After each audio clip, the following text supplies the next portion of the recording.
Bonjour, bonsoir.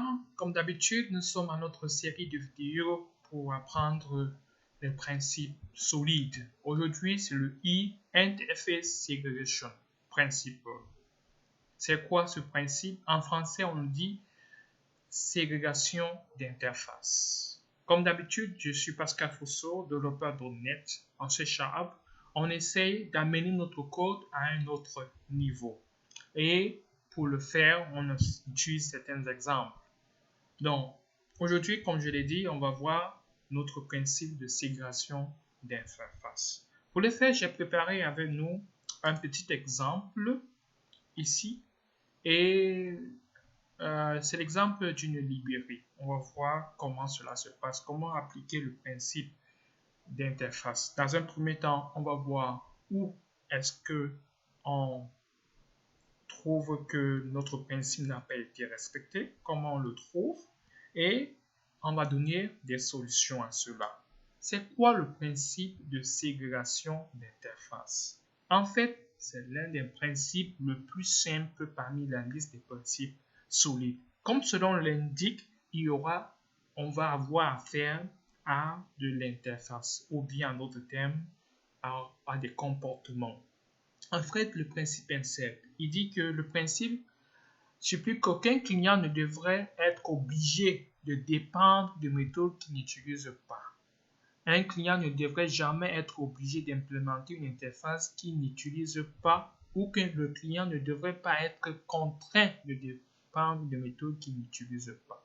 Cela voudrait dire que quoi? En d'autres termes très simples en programmation, lorsqu'on a une classe et qu'on veut que cette classe-là implémente une interface, il faudrait que toutes les méthodes ou les propriétés de cette interface-là soient liées à notre classe, qu'il y ait une liaison entre la classe et notre interface. Il ne faudrait pas qu'on ait, par exemple, dans l'interface, une propriété, on dit, OK, cette propriété-ci ne s'utilise pas dans telle classe, mais s'utilise dans telle classe. Cette méthode ne s'utilise pas dans la classe A, l'autre méthode s'utilise dans la classe B, et les deux classes implémentent cette interface-là. Ça voudrait dire tout simplement qu'il n'y a pas de liaison. On pourra avoir une interface pour la classe A et une autre interface pour la classe B. Pour le faire, ou bien pour montrer comment cela se présente, j'ai avec moi cet exemple de la librairie. Et dans une librairie, il y a des livres audio, il y a des livres de référence, il y a des DVD. Comment on pourrait le manager? Dans un premier temps, j'ai cette interface que j'ai appelée iLibrary Item, qui est ici, qui aura l'ID de la librairie, c'est-à-dire l'ID de l'objet en question, que ce soit digital ou pas, le titre, l'auteur, les pages, la date d'emprunt, celui qui a emprunté, l'emprunteur, le nombre de jours et remettre, une méthode remettre qui stipule qu'on remet le livre, une méthode prendre qui stipule qu'on emprunte le livre et une autre méthode remettre le qui nous donne en fait la date à laquelle on doit le remettre.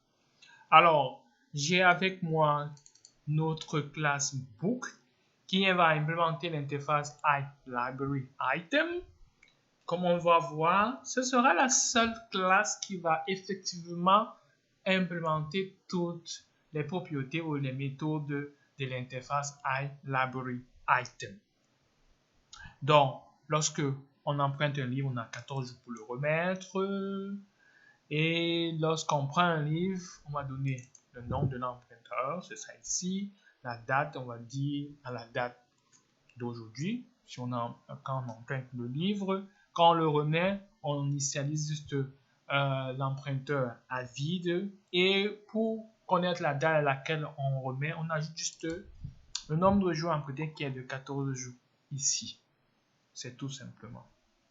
Maintenant, on va passer à un autre type de livre ou bien un autre type d'objet que nous avons dans notre librairie, qui sont les audiobooks.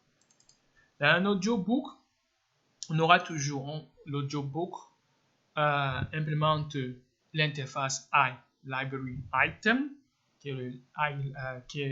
on a la propriété Library ID, auteur, date d'emprunteur, emprunteur, nombre de jours empruntés 14 jours, le titre, on l'a, mais page. En fait, dans un audio, on n'a pas de page. Donc, on commence à comprendre où va se situer le problème. Comment on ne respecte pas le principe de ségrégation d'interface ou bien interface segregation. Parce que normalement, on devait implémenter cette propriété page parce qu'elle vient de notre interface iLibrary Item. Et on a une autre propriété qui s'ajoute ici, durée de l'audio, pour les audios. Prendre la même chose que dans book. On a notre type d'objet dans notre librairie, on a les reference book. Reference book. En fait, les reference books, il faut savoir que les reference books sont comme des PDF, en fait, des dictionnaires, tout ceci, cela. On aura affaire à 4 propriétés ici, library ID, auteur, page, titre. Et là, vous allez voir, on a affaire aux objets lorsqu'on emprunte, date empruntée, nombre de jours, emprunteur, prendre, etc. Et vous allez voir que dans les reference books, ce sont les objets publics. On a accès, ça peut être que c'est en ligne, que tu peux le télécharger. Tu n'as pas vraiment besoin, il n'y a pas de besoin de venir dire que j'ai emprunté, on va écrire ton nom, tout cela. Non, ce sont des références. Tu peux le prendre comme tu ne peux pas le prendre. C'est public, ce sont des papiers. Mais dans une librairie, tout est noté. Donc, notre classe ici doit noter tout. Mais en fait, dans les reference books, on n'a pas besoin de savoir qui a emprunté. C'est pour cette raison que vous allez voir la méthode de prendre va lancer une exception qu'on appelle not implemented exception, qui signifie qu'elle n'est pas implémentée. Donc, on comprend ici qu'on est en train de casser ce principe-là. On ne respecte pas ce principe. On est en train de couper ça en deux. Ce n'est pas bien. Donc, ici, déjà, on comprend d'où se situe le problème. Donc, si vous avez votre code, ou bien lorsque vous programmez, vous pouvez savoir, ou ici, peut-être que je ne respecte pas le principe de ségrégation d'interface, ou bien de interface segregation. C'est la même chose avec remettre. Après, on a ce qu'on appelle les DVD, les CD, les DVD, lorsqu'on a CD, dans une bibliothèque, il y a des DVD que tu peux emprunter. Donc, vous allez voir, dans les bibliothèques, on a library ID, data emprunteur, on a ça. Et il n'y a pas de page dans un DVD. L'auteur, il n'y a pas d'auteur, mais il y a plusieurs auteurs. C'est pour cette raison que j'ai ajouté deux propriétés ici, les auteurs et la durée. J'ai dit durée d'audio, mais on peut laisser ça là comme ça. Et on a d'autres propriétés. Comme on l'a vu, dans la classe book, notre interface iLibrary Item est bien faite. Un livre vient du librairie, c'est bien fait. Mais la classe audio book, reference book et DVD ou DVD n'est pas bien fait. Elle casse le principe de ségrégation d'interface ou interface segregation. Alors, comment on fait? Tout simplement, on va d'abord aller dans les autres classes. Je vais vous montrer certaines choses. La première chose, allons dans la classe audiobook. Vous allez voir que dans la classe audiobook, ceci là ne devrait pas être là.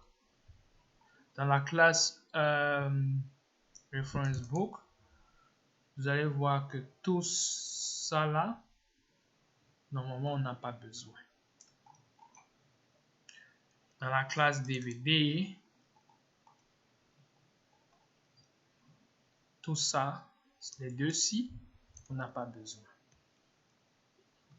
Donc, comment on peut faire ici? Essayons.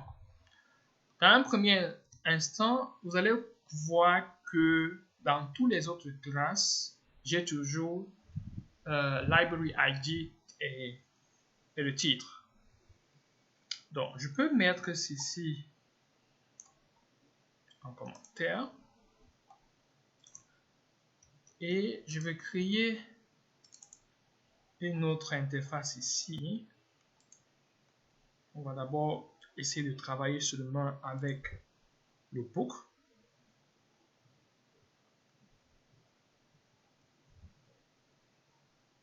Je vais créer une interface ici. Je vais dire iBook.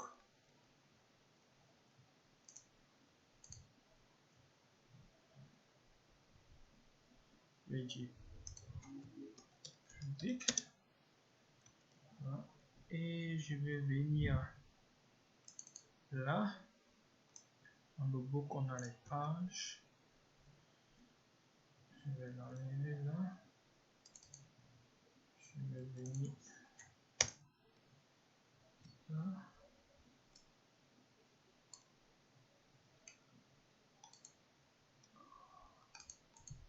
Et je veux dire que ça implémente aussi le iLibrary.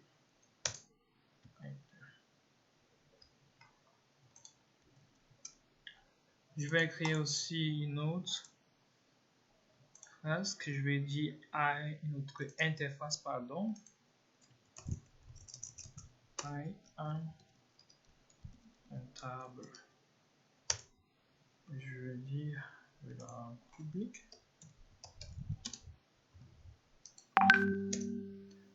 Et je vais dire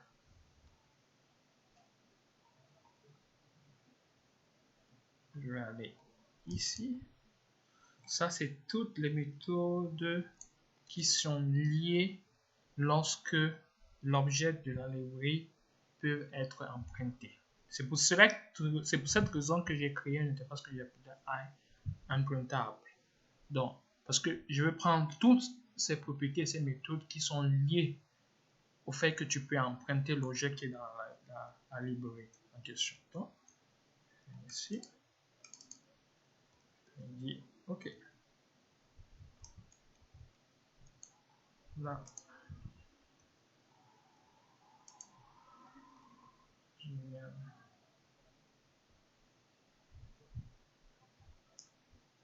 là, on a ceci, le book, mais je vais créer une autre interface ici.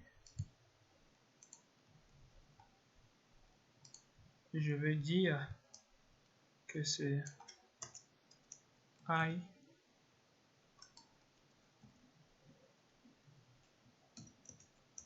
iBook imprintable.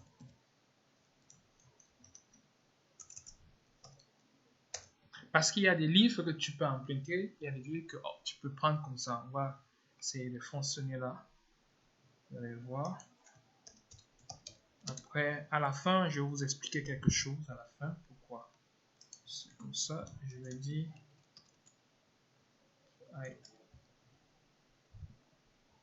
iBook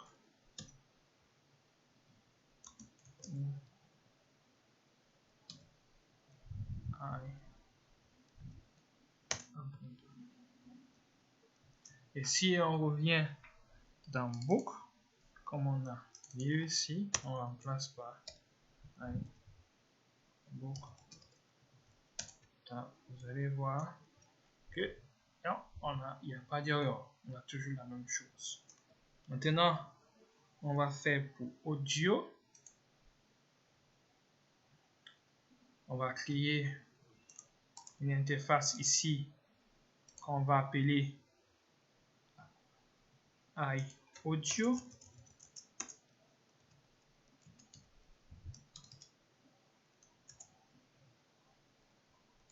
Voilà. Public. Et read library. Maintenant, si on revient dans audio, on va voir que il y avait l'auteur, on a iLibrary item a déjà library ID, le titre, si vous vous rappelez. Donc on a besoin, on n'a pas besoin de la page. Il y a deux qui viennent s'ajouter, il y a l'audio, donc je peux prendre ceci et ajouter là et prendre aussi l'auteur.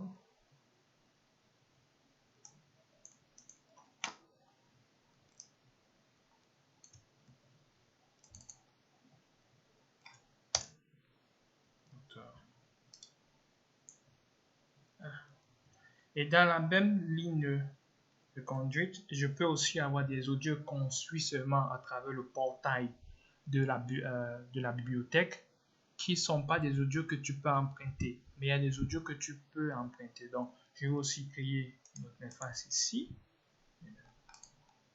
une autre interface que je vais dire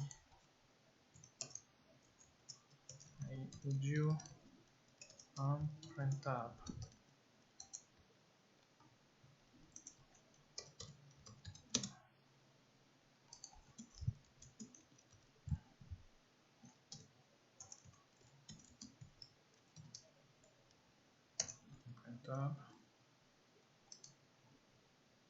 Et vous allez voir dans audio comme on a ceci. On dit seulement audio. Vous allez voir, on peut éliminer dans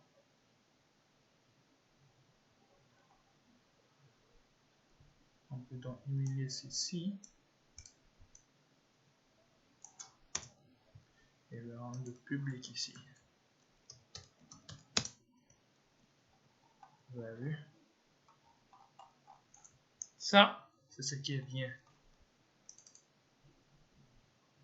Maintenant, on a fini avec book et audiobook. On va aller à référence, reference book. On se rappelle que dans le reference book, tout ce qui est les reference book, on ne peut pas les emprunter.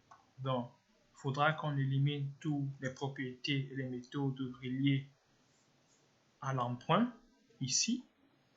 Donc, on va dire et on note que le library ID et le titre sont déjà dans le iLibrary. Donc, on peut créer ici une autre interface. On va appeler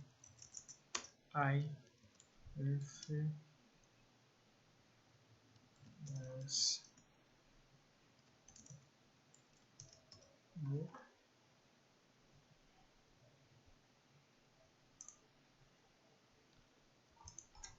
On va le rendre public. On va hériter de library. Item. On sait qu'il y a page et auteur.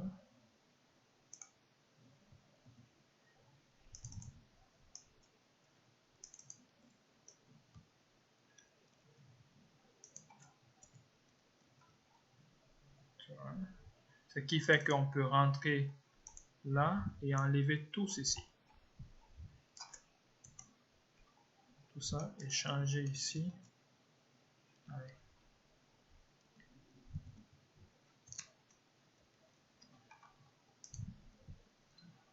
Là, dans DVD,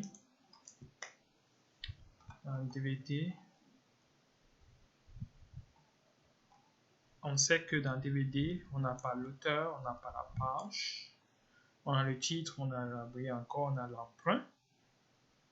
Donc, on va aller ici, on va créer notre interface. On va dire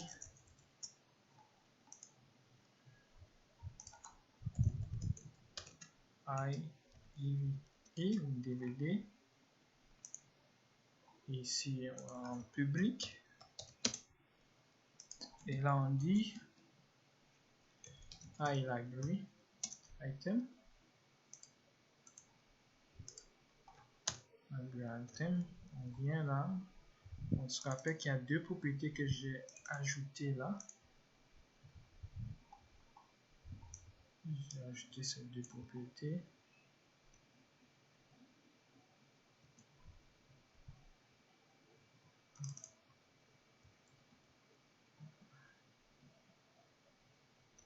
Ces deux propriétés.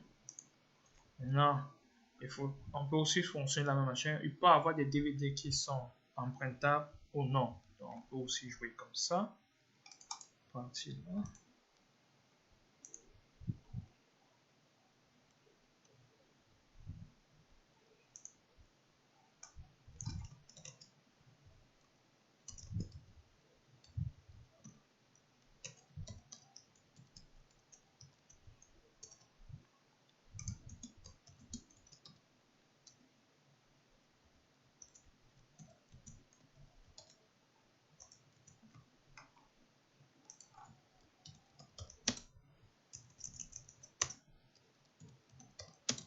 Et on revient là. On revient dans le DVD. On peut enlever ça là.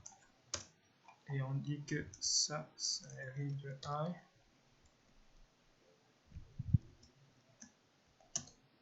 Empruntable. On met juste public là.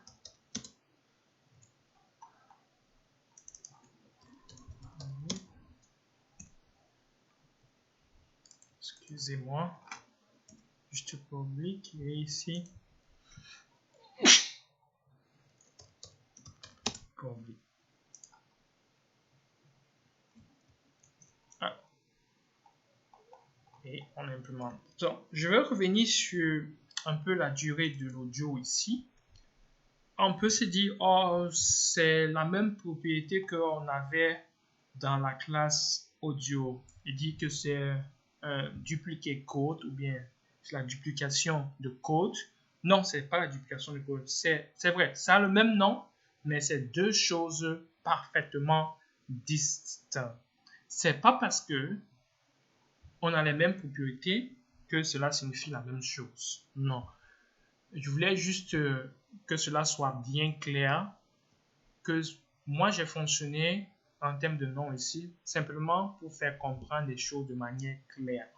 Mais il faudrait qu'il y ait toujours une relation de l'objet avec l'interface de la classe et l'interface. Il faudrait du coup qu'il y ait cette relation-là. Alors, je vous ai dit que je vais vous montrer quelque chose avec le fait que j'ai créé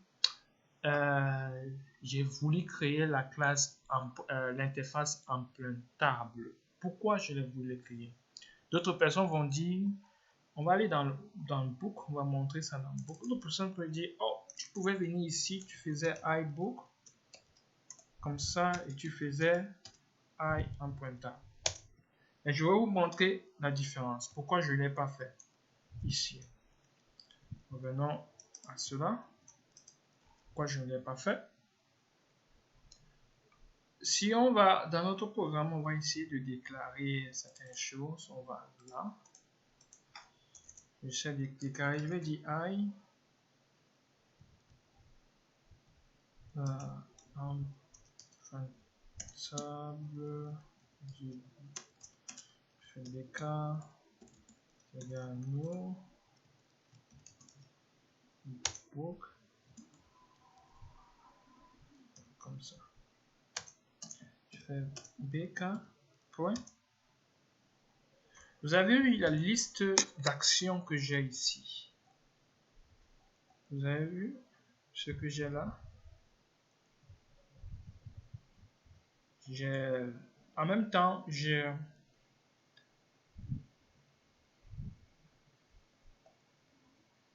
le nombre de jours. J'ai juste, si on regarde bien, j'ai juste ce que un objet, les méthodes quand on peut emprunter un objet. J'ai juste cela. Mais si je fais ceci, je change plutôt ça, je fais plutôt comme ça. Allez. Bon. Empruntable. Vous allez voir que en même temps j'aurai ce qu'on appelle, j'aurai les objets ou les méthodes d'un objet qui peut emprunter, et aussi j'aurai des choses particulières au livre. Je fais BK. Point. Vous avez vu, j'ai l'auteur, j'ai date. C'est pour cette raison que je ne fais pas. Parce que si je viens ici, là, on va le faire, vous allez voir. Si je viens ici, je dis book, empruntable. Il n'y a pas d'erreur. Mais je viens ici, ça va être difficile à longue d'avoir tous les métaux. Je viens ici, je dis, par exemple,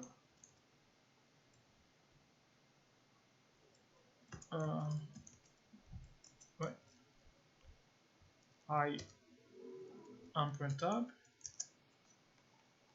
Je ne pouvais pas avoir créer un objet générique qui peut contenir en même temps le comportement d'un livre et le comportement d'un livre qui peut être emprunté. Je n'aurais pas ça. C'est pour cette raison que pour simplifier cela dans le futur, pour avoir accès à cela dans le futur, j'ai dit non. Je vais combiner d'abord les deux étapes, les deux interfaces, et une fois implémenter cette interface, ce contrat-là dans la classe livre. C'est pour cette raison que je l'ai fait comme ça. Parce que si on fait juste, par exemple, ici, on fait juste iBook, on aura juste livre. Or, si on va voir les actions ou bien les propriétés du livre et en même temps les actions et les propriétés d'un objet qui peut être emprunté, il fallait que je crée une interface qui va contenir les deux comportements.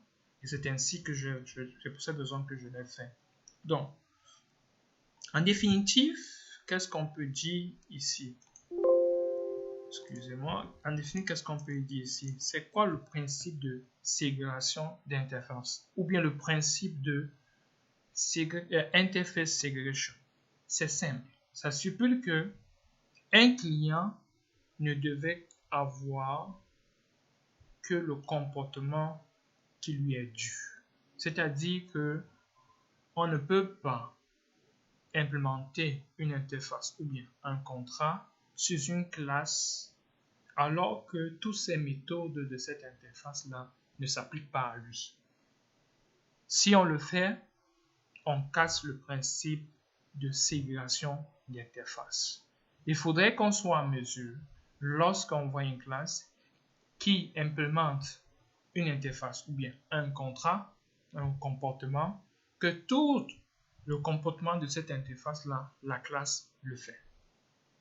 C'est ça le principe de segregation, interface segregation, le principe de ségrégation d'interface. Alors, je vous remercie pour aujourd'hui.